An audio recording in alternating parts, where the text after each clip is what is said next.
புது கட்சி வரணும் அப்படின்னா அவங்களுக்கு அட்லீஸ்ட் 10 to 15 years ஆகும். அதுக்கான காரணத்தை இந்த வீடியோ பார்க்குறப்ப உங்களுக்கே புரியும். இப்போ எப்படி இவ்வளோ லைம் லைட்ல எல்லா டைமும் ஒரு பேச்சு பொருளாவே இருந்துட்டு இருக்கு அப்படின்னு பாத்தீங்கன்னா, விஜயன் ஆல்ரெடி ஒரு லைம் லைட்ல இருந்தாரு, அதை அப்படியே கொண்டு வந்து டிவிக்கு ஒரு பொசிஷன் பண்ணிட்டாரு. இது மட்டும் தான் ரீசனா அப்படின்னா கிடையாது. இது வந்து இயக்கமா ரொம்ப வருஷமா ஃபங்க்ஷன் ஆயிருக்கு. இதை பத்தி நம்ம ஆல்ரெடி பேசியிருக்கோம். இப்போ கொஸ்டின் பண்ணி கொண்டு வரப்போ கரெக்டான ஒரு டைம் லைன்னு நினைக்கிறேன். அதர் லீடர்ஸ் ப்ராமினென்ட்டா இல்ல அண்ட் மக்களோட ஃப்ரஸ்ட்ரேஷன்ஸ் ரொம்ப ஜாஸ்தியா இருக்குன்னு நினைக்கிறேன். ரொம்ப அதிருப்தியா இருக்காங்க. யாரோ ஒருத்தர் புதுசா வந்து நம்மள ஏதோ சேஞ்ச் பண்ணிட மாட்டாங்களா அப்படிங்கிற ஒரு எண்ணம் இப்போ ரொம்ப ஜாஸ்தியா இருக்கிறதுனால இது ரொம்ப ஃபாஸ்டா மக்களோட கனெக்ட் ஆகுதுன்னு நினைக்கிறேன். இது ஒரு பெரிய ரீசன் தான். பிளஸ் இன்னொன்னு என்னன்னு பாத்தீங்கன்னா, ஒரு கட்சி நல்லா ஒர்க் பண்ணுச்சுன்னா அதே கட்சிக்கு தானே ஓட்டு போடுவாங்க.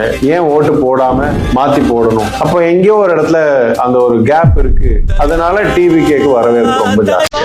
நீங்க எதை ஃப்ரஸ்ட்ரேஷனா பார்த்து டிவிகேல ஜாயின் பண்ணீங்கன்றத கமெண்ட் செக்ஷன். அவர் தேவையில்லாம அவரோட மதத்தை குட்டி காட்டி ஜோசப் விஜய் அப்படின்னாங்க. என் ஃப்ரெண்ட்ஸு ஒரு 3 பேர் இவன் உனக்கு ஜோசப் தான் பிரச்சனை. என் பேர் ஜோசப் கோபி, பேர் ஜோசப் சுதாரு. இதே மாதிரி ஜோசப் போட்டு டேக் பண்ண ஆரம்பிச்சாங்க.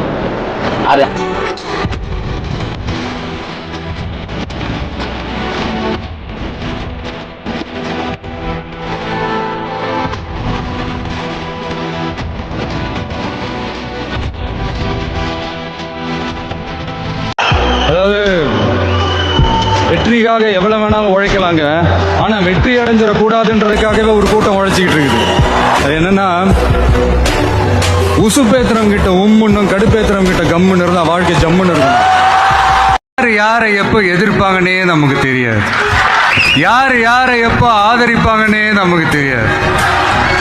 அதை கணிக்கவே முடியாது. நிரந்தர நண்பனும் நிரந்தர எதிரியும் இல்லைன்னு சொல்லுவாங்க. நாம எல்லாரையும் மதிப்போம்.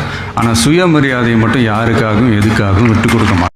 அட இவரெல்லாம் வர மாட்டாரியா, அவரே வரல, இவரே வரல, இவருங்க வர போறாரு, இவர் நேரா ஷூட்டிங்ல இருந்து வருவாரா, வந்து ஆட்சியை பிடிப்பாரா. அது எப்படி இவராலே முடியும்? அவராலே முடியல, இவராலே முடியல. அவருக்கு அத்தனை வருஷம் ஆச்சு, இவராலே எப்படி முடியும்? ஒரு பக்கம் நம்மளுடைய ஒரே கொள்கை எதிரி பாஜக தான். நம்மளுடைய ஒரே அரசியல் எதிரி திமுக தான். தாமரை இலையில தண்ணியே ஒட்டாது. தமிழக மக்கள் மட்டும் எப்படி ஒட்டுவாங்க? எம்ஜிஆர் தான் யார் தெரியும்ல? எம்ஜிஆர் அவர்கள் ஆரம்பிச்ச அந்த கட்சியை கட்டி காக்கிறது யாரு? Stalin uncle. What uncle? Is very wrong uncle. ஐயோ very very first uncle, very very first. My dear uncle, கேக்குதா? மார்க்கெட் போனதுக்கு அப்புறம், ரிட்டையர் ஆனதுக்கு அப்புறம் அடைக்கலம் தேடி அரசியலுக்கு வரல, படைக்கலனோட வந்திருக்கிறோம். எவ்வளவு பசியில் இருந்தாலும் உயிர் இல்லாததை, கெட்டு போனதை தொட்டு கூட பார்க்காது. தமிழ்நாட்டில இருந்து வர ஜிஎஸ்டியே கரெக்டா வாங்கிக்கிறீங்க. ஆனா தமிழ்நாட்டுக்கு பட்ஜெட்ல நிதி ஒதுக்க மாட்டேங்கிறீங்க. நீங்க படிக்கிற நம்ம பிள்ளைங்களோட படிப்புக்கு நிதி ஒதுக்க மாட்டேங்கிறீங்க. ஆனா மும்மொழி கொள்கையை திணிக்கிறீங்க. டீ லிமிடேஷன் என்ற பேர்ல தமிழ்நாட்டோட பார்லிமெண்ட் சீட்ஸ்ல கேட்க பாக்குறீங்க. ஒரே நாடு ஒரே தேர்தல் நீங்க ஸ்டார்ட் பண்ணப்பவே புரிஞ்சிருச்சு பிரதமர் சார். உங்க பிளான் என்னன்னு, எங்கெல்லாம் எப்படியெல்லாம் எந்த திசைகள் எல்லாம் இந்த நாட்டை கொண்டு போலாம்னு சார் உங்ககிட்ட நாங்க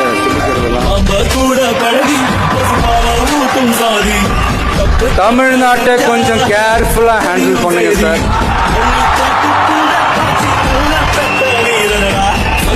ஏன்னா தமிழ்நாடு பல பேருக்கு தண்ணி காட்டின ஸ்டேட் சார், பல பேருக்கு தண்ணி காட்டின ஸ்டேட் சார். பார்த்து செய்யுங்க சார், மறந்துடாதீங்க sir. There are so many jackals and other animals in the forest, but there will be only one lion. And even if it is single, it will be the king of jungle. It is not only a description but also a clear declaration.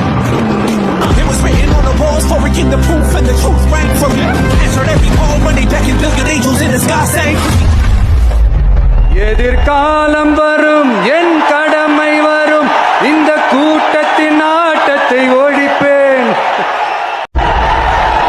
என்னடா இவன் இவ்வளவு ஸ்ட்ராங்கா சொல்றானேன்னு பாக்குறீங்களா? எல்லாரும் கட்சி ஆரம்பிச்சதுக்கு அப்புறம் தான் ஒவ்வொரு வீட்டுக்குள்ளேயும் போறதுக்கு ட்ரை பண்ணுவாங்க. ஆனா நாங்க அப்படி இல்லை. ஒவ்வொரு வீட்டுக்குள்ளேயும் போனதுக்கு அப்புறம் தான் கட்சியாவே ஆரம்பிச்சிருக்கிறோம்.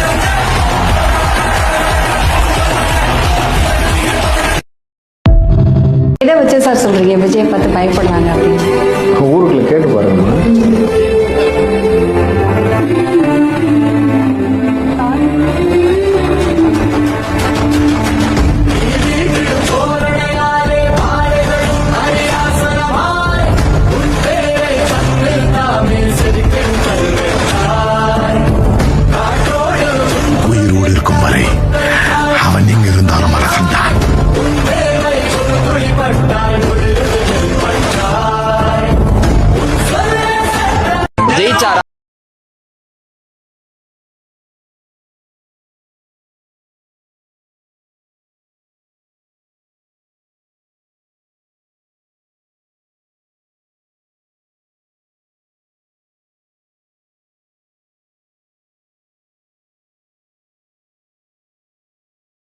ஆனா நீங்க வேணா பாருங்க அடுத்த வருஷம் என்ன நடக்க போகுதுன்னு. வண்டி வண்டியா கொண்டாந்து கொட்ட போறாங்க. அது அத்தனையும் உங்ககிட்ட இருந்து கொள்ளையடிச்ச பணம் தான். என்ன பண்ண போறீங்க? என்ன பண்ணணும்னு உங்களுக்கு கரெக்டா தெரியும்.